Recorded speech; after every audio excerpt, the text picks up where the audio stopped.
G'day, today we're continuing on with my string challenge. Now today I just wanted to actually start in the menu because this is very exciting. You may know that most of these videos start on the load screen just before I go in. That's because the load screen takes so long, but they've just done an update and this is very exciting. Look at this load time. That is a huge improvement where normally what I would do is get to that point, wait, hold about 15 seconds and then press play. And then you get to watch me sit on that screen for a little bit too. I mean, once we're in here now, you can see we're still taking a little while for our planes to find themselves. There we go. All right. Now, the very first thing, someone did point out that Civis isn't upgraded. So thank you for that. Nice find. Are these guys? Yeah, all these guys aren't upgraded yet either, but that's okay. We're just sort of working our path through Iran, Afghanistan, Pakistan. Okay. So next up as well, we're going to just bring someone in from the jump, and we're going to make that Azerbaijan. We'll let them and Georgia sort of get in early, and we'll let them sort of expand us up a little bit while we continue to make our path here. Okay, so at the moment we've got Quetta. We want to go up.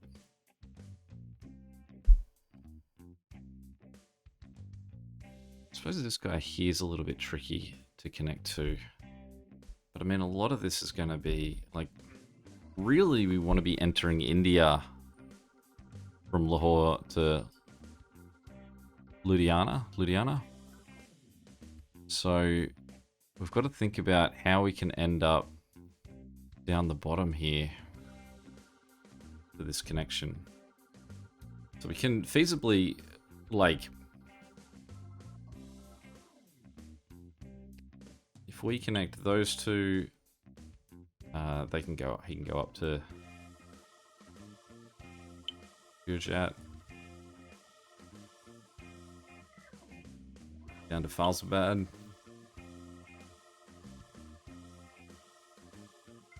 And there is Ismail Khan.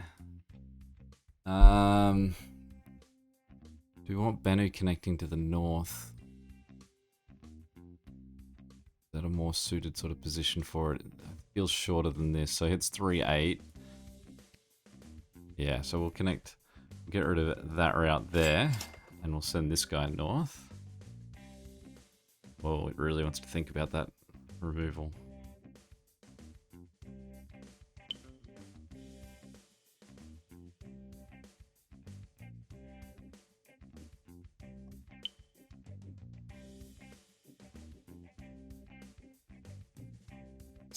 Slowly.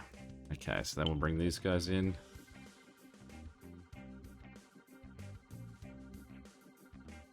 And down this way.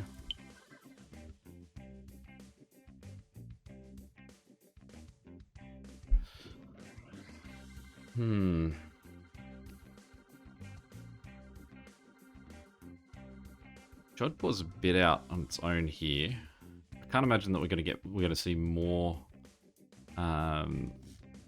Indian cities because it had so long to sort of sit there and think about it.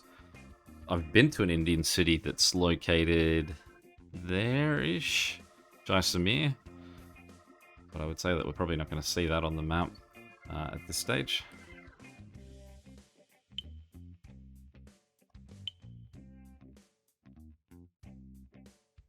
My favorite city that I've been to, I don't know if I've said that before, Jaisalmer in India, but I have not been to that much. I've only been into Rajasthan at the top here, New Delhi, Agra, Jodhpur.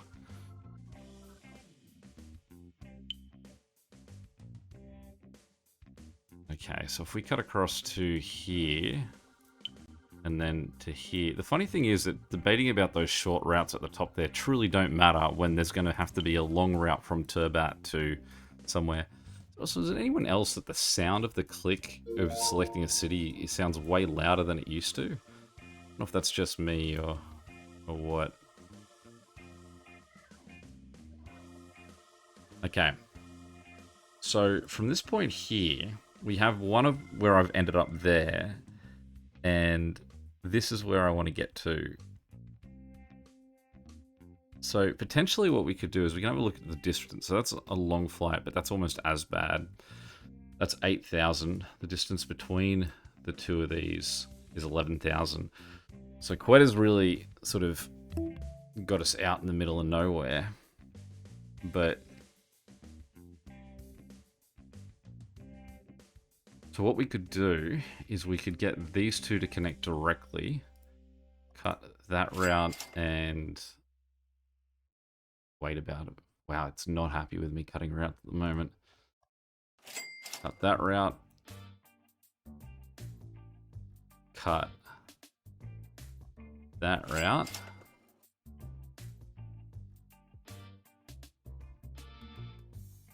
And this route. So we'll get these guys to connect straight down between each other. Then those guys across. Then go from Iran down into Pakistan. And then we get Quetta to jump in. What's its close? 4777. Maybe it's in those two. So maybe I've got to redo what I've just done anyway. So let's get rid of that. We'll get rid of... it's not happy. Get rid of that.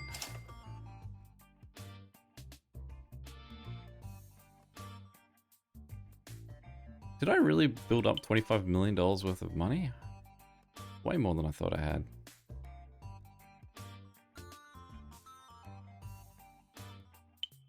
There we go, and now Quetta doesn't even look that far out of place. Alright, that's got us through Pakistan. Also a good example of why I'm not updating these planes as I go along, and instead we're trying to do them one at a time. Okay.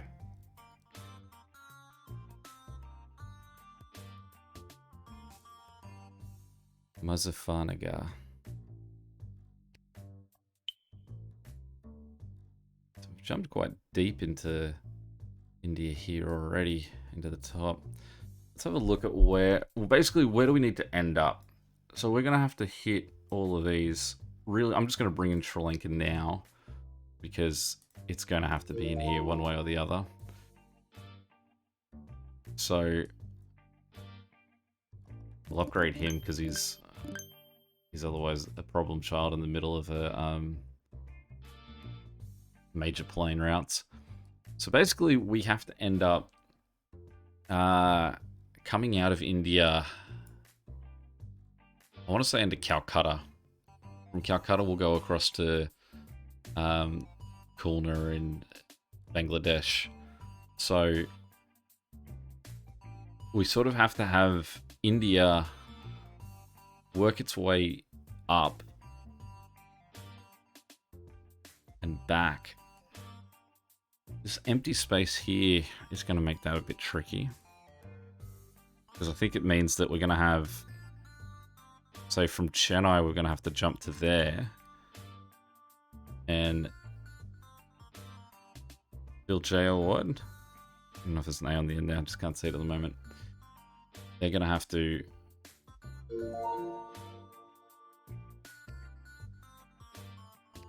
jump him over that way. Oh, we're already getting a second Sri Lankan city, so that's probably why we don't want to jump too much down here at the moment. Because we will probably get a few more Sri Lankan cities. There's a bit of a population down there, I believe. Alright, let's go from the bottom. No, I want that one. Thank you. Go out again. This guy. And swing back in. Zoom in some more because it's still not happy. Let's see. So, what do we got up first? We will go Sri Lanka first since we're in the vicinity. Apparently this part of India is really pretty too, the south. Nice and like sort of cool breezes of the ocean and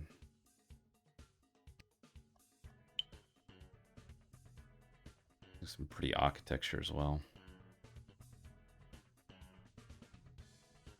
Now, a bit tricky on our setup here at the moment because we're going to have to fit all of Sri Lanka in these two spots. So we want to see some cities in the north of Sri Lanka come in, because otherwise this guy's going to have to swing all the way south. Whereas ideally, if we've got a city here, he can jump into Colombo, go down to Gal, and then up and around and back. So I'm just going to leave that disconnected for now, just sort of more mapping out what I've got to do in India. But while we're down here, Sri Lanka, officially the Democratic Socialist Republic of Sri Lanka, has a really pretty flag. My neighbours are Sri Lankan. Occasionally I'll see a Sri Lankan flag flying around. The kingdom was established in 500 BC. The initial sort of Sri Lankan, what was there? Population of 22 million as of 2020.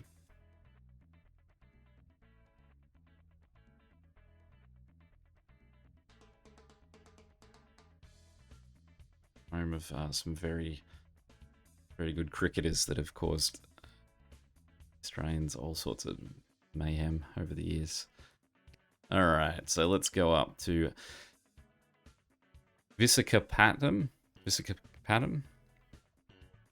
funny because sometimes I feel like I've got a handle on pronunciations of some Indian cities, like Hyderabad. Some of these are like I've heard enough Chennai that I know, but then there's enough different languages in India too that the pronunciations could possibly completely shift for some of these cities. Like if I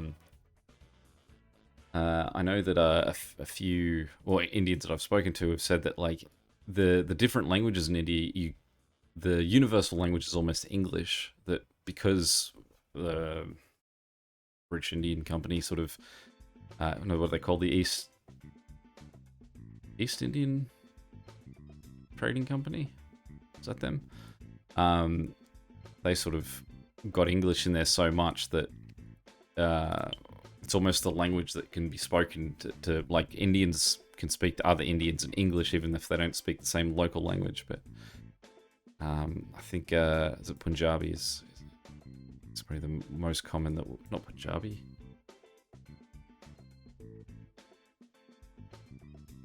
Punjabi is what the Sikhs would speak, right?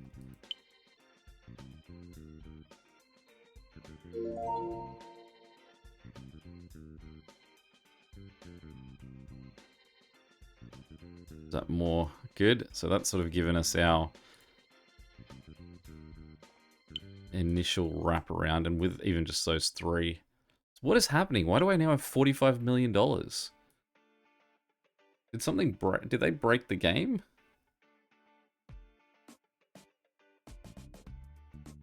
Look at my money going up. This is ridiculous. I mean, the amount of money trouble I've had, I'm not going to complain, because I think part of the journey of this and how long it's been going for, and even just watching the lag and things, that part of the story here is that me playing against the game and sort of like seeing its progress and upgrades.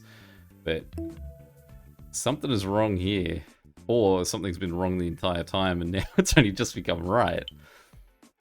But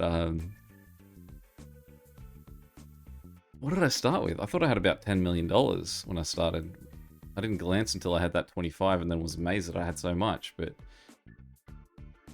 something's gone awry.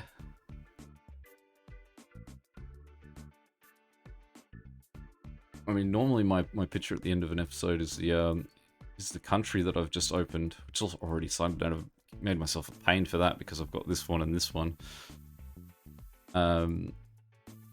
This time I almost feel like it's going to be the money, because I'm going to have like $200 million.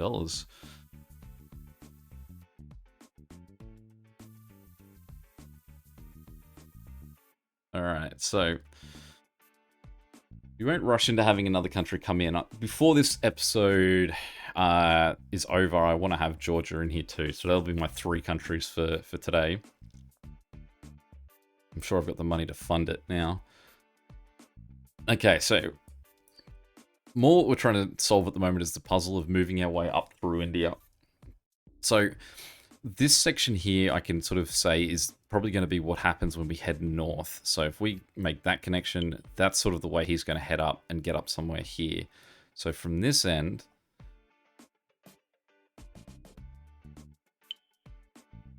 I don't know if we want to go Ahmedabad, Jodhpur.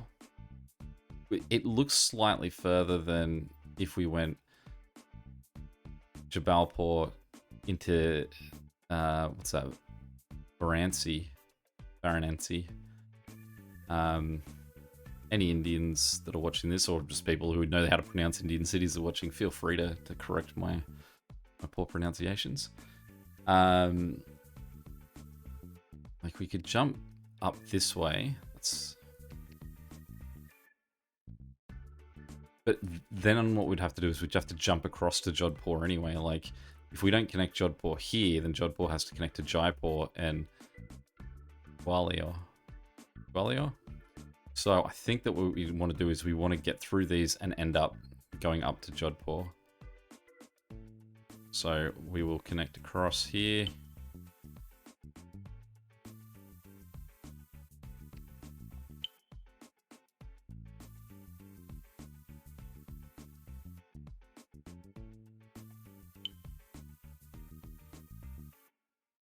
It's very funny, the money. Like, I mean, the amount of money that, if you go back and say what's the episode previous to this, and the toil that it is for me to make any money at all, and the fact that I hit 0 money 2 episodes back, this is definitely a change.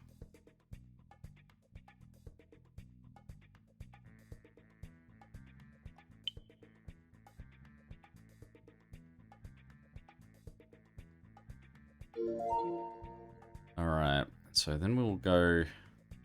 I think we'll just cut into here as the closest guy, because then we can go down to Surat around. So connect these 3 in, and we know where, well...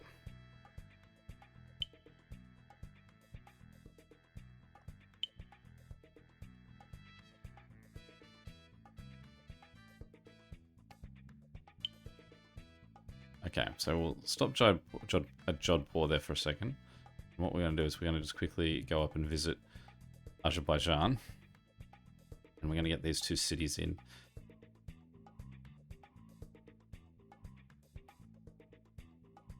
So just quickly, the Republic of Azerbaijan is a transcontinental country located on the boundary of East Europe and West Asia. So I assume that's what a transcontinental country means, that it's sort of...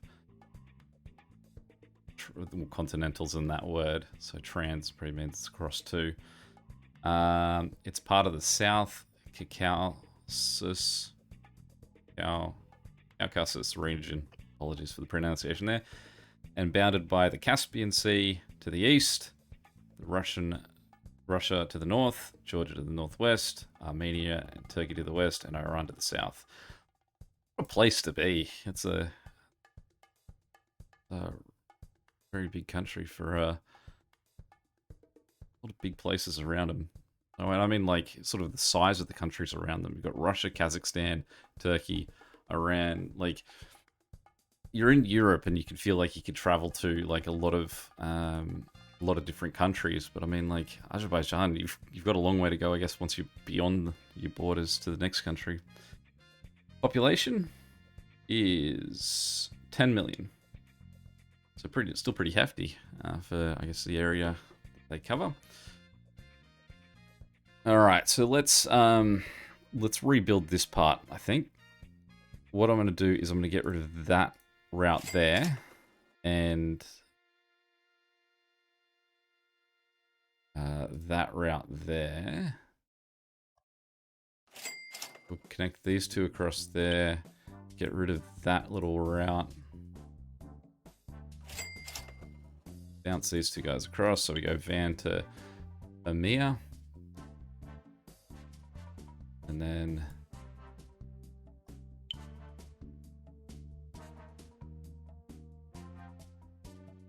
Armenia to Azerbaijan, then across Azerbaijan, and then down into Iran.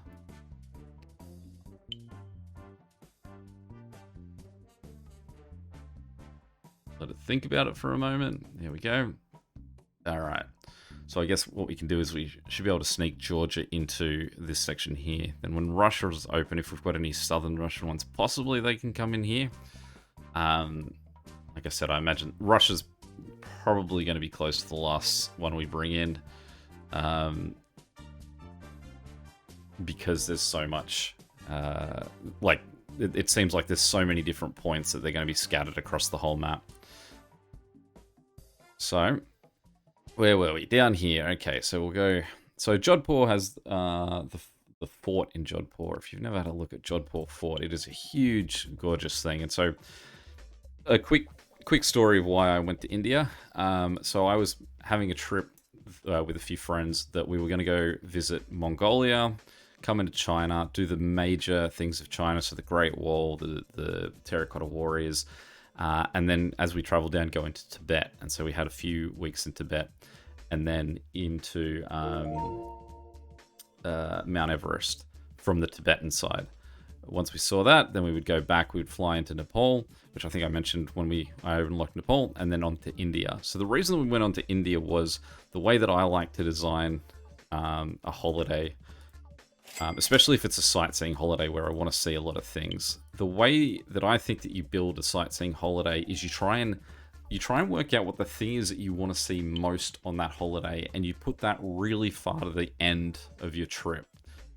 You obviously, there's going to be a few different things that you want to see, but you don't want to go out of the gate and see the coolest thing on your trip on day one and then spend 3 weeks looking at things that aren't going to be as exciting as what you were excited for. So what the logic of this design of trip was that we had in Mongolia, we were going to go see the amazing Genghis Khan statue. It's the largest statue of a person on a horse in the world, I think. I mean, America's going to knock it out of the Crazy Horse Monument at some point, but as it stands, it currently is. So there was a few minor little things that were going to be cool to see in Mongolia, and then we were going to hit the Forbidden City and the Great Wall of China, which is also really cool. So again, you've got another milestone. So we were in Mongolia, I'd say, for 3 days. This is another way that I build a trip, is that you cram... If there's a lot of distance that you want to travel, I try and put as much of a lot of quick things in the first week. If you can do blast out of the gate and try and knock off a lot of things quickly, and then you relax into the trip. So a few days in Mongolia, down to the Great Wall and Forbidden City, down to Xi'an to see Terracotta Warriors, and then the train into Tibet. So you're forced to have a break because that train is going to take you like a full day. And that was about a week to do, I think, Mongolia and Greater China. Then in Tibet, we had about 2 weeks slowly working towards Mount Everest. And so that's it here. So 3 weeks, in Potala Palace. If you've never seen a picture of Potala Palace, I'm sure I've said it before, stunning building. It's the prettiest building I think I've seen in my life. And I remember I was watching 7 Years in Tibet, and I saw at the very end he's walking along outside, and you get to see Potala Palace, and that was the first time I ever saw it. And I thought, man, I want to see that building. And then 4 years later or so, I got to do it. So I still think it's the prettiest building I've seen. If you have buildings in the world that you think are the prettiest ones that you've seen, that you feel free to mention them, because I will gladly look them up, because I love a pretty building. Into the Potala Palace. So that again was a new peak for me. Our peaks are Mongolia at all, the Genghis Khan statue. Then you outdo that with the Great Wall of China. Then you outdo that with Terracotta Warriors. Then you outdo that with Potala Palace. And then you outdo that with Mount Everest. So you can see that everything that you do, there's something even greater you get to look forward to beyond that. Now, after we did that, we then went back to Tibet, and to get out of Tibet, we went to Nepal. So we were looking at a 4-week trip, and we had about a week left at this point. So I was looking, all right, well, can we go into deeper into Nepal, go into the jungles? And I was like, it's cool, but you've already done Mount Everest. Essentially all you're doing at this point is just winding down on a trip that you've already had your highlight in. So we need to be able to eclipse that. So instead what we did is we had about a day or two I think we were overnight in Kathmandu. Then we flew to Delhi. Then we took the train to Jaisalmer. Jaisalmer was absolutely gorgeous, this sort of sandstony city. Absolutely loved it. There was a I think there was one day where they sort of said like, oh, you can go do this or that, or there's a pool here and you can just lay beside it, and that's what we did. And I had a nap I still think about today. So from there we went to Jodhpur, and that's where this all comes around. Jodhpur Fort, not as cool as seeing Mount Everest, but still something that was really cool to see. And then we take a train across to Agra and we go see the Taj Mahal, which was all right. The Taj Mahal as a building is pretty amazing. The mistake I guess we did here is that it was in comparison to a week removed from Patala Palace. But basically that was the idea, that it was, we hit that and then we wind down into India, and then the second last day of the trip was the Taj Mahal. So even though it wasn't the big thing, it was something on the end of that trip to really sort of make sure we finished on a high, and then up to Delhi for a day, and then a direct flight from Delhi to Melbourne back home, which was nice. I only had to take one flight to get there. Extra nice that, like, at least at the time, flights weren't that expensive. There's obviously enough traffic between India and Australia, and I could go first class for, I think, like 700 Australian dollars, which if you're American listening to this, that would be like $400, and that was a lay down bed, and so that was a thing of beauty. So I mean, if I talk to if you talk to Indians, especially about when going and traveling, the Golden Triangle, which is Agra, Jaipur, New Delhi, is the tourist hotspot. There is a lot of poverty in India. The people that are like, if you want to see tourists or you want to try and get tourist money, this is where you're going to be. So an interesting thing as well on the sort of the progress of this trip was that in Mongolia, we were in the main square of Ulaanbaatar, the capital city, and one guy walked up to us and was like, hey, do you want to buy this? And we said, no, thank you. And he was like, all right, and walked away. When we go to China, they're a bit more sort of, no, they stay at their stalls, but they may yell at you from about 10 meters away, like, hey, come look at this. No, thank you. You just keep walking. Tibet, they were a little bit more reeled in than that. They had the very small English of just saying, looky, looky, as you wandered by. And then you get to India and they say, you can't acknowledge their existence. If you even say no to them, then that means that they've got their hooks in, and they are going to keep pestering you because they're going to try and exploit essentially that politeness, which was a very weird thing to sort of try and adjust to, just not acknowledging someone's existence as they speak to you. Definitely wasn't the biggest fan of that, but let's but I could understand its necessity in there. So let's bring in Georgia.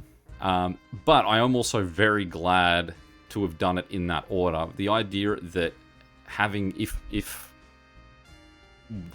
having to be so sort of like dismissive of beggars or salesmen in India, and then having that mindset and taking that to China or Tibet or Mongolia would have been like, feel like it unfoundedly mean to them,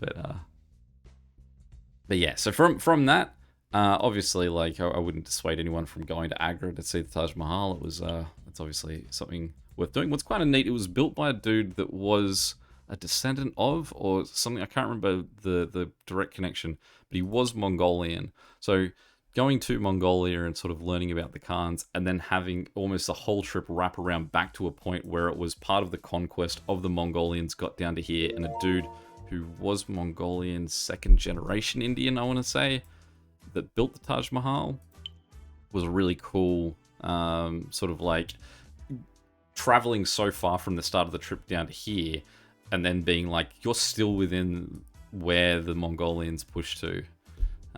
Was quite cool. Alright, so what do we think? We're going to go down to Chattagram and then up. I think that's the sort of the way we'll work it.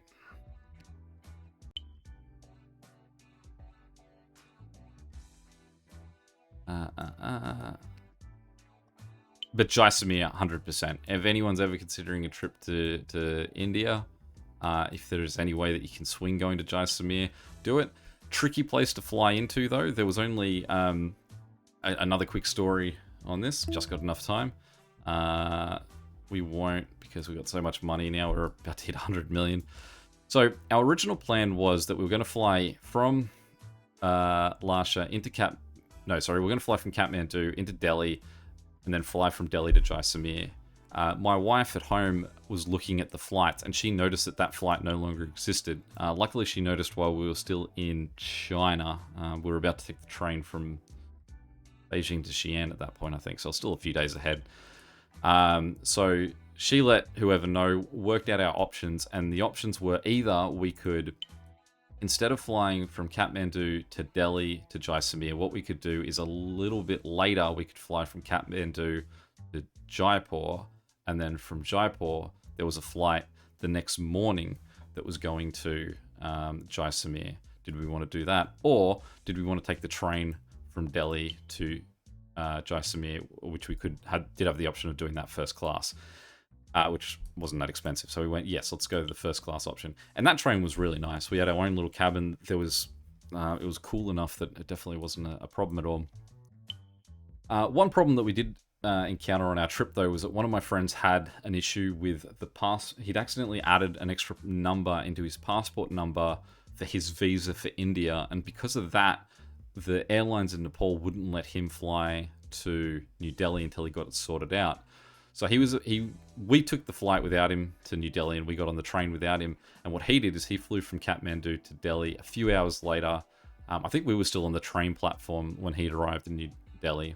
And then he flew to Jaipur later that night, because then the next morning he was going to fly to Jaisalmer. Except by the time that he got to the flight, they actually cancelled the flight that next day as well. Ironically, he was already in Jaipur at the point our train pulled into Jaipur too, so he potentially could have made the train again, because our train went down this way and then across, I guess. So instead what he did is he stayed in a 5-star hotel in Jaipur, and he met back up with us in Agra. So he traveled to Agra, and then we saw him. We met up with him the day we went to the Taj Mahal. I still think about that and get anxiety that we sort of he missed out on part of that trip, and he swears by it. He says we were 3.5 weeks in. He got to just spend some time alone in a 5-star hotel. Don't feel sorry for him. Don't pity his experience, because he had a great time. Okay, so that's my my Indian stories, as we've sort of connected all of India. And we can quickly look at Georgia, the country, as well. Now, I'm going to split Georgia up here, I reckon. I'm going to put Batumi in between these two, which actually means I've killed a lion, so it's going to freak out. Again, transcontinental country at the intersection of Eastern Europe and Western Asia.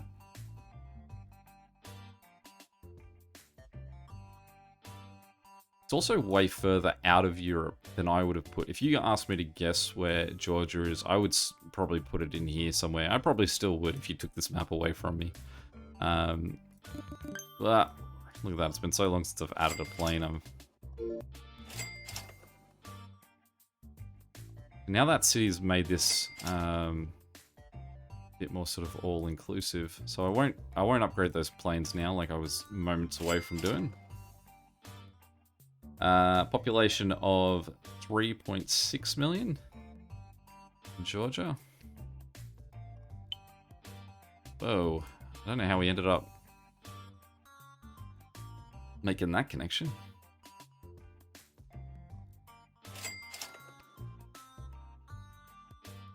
That money is flowing. I don't understand what's happened.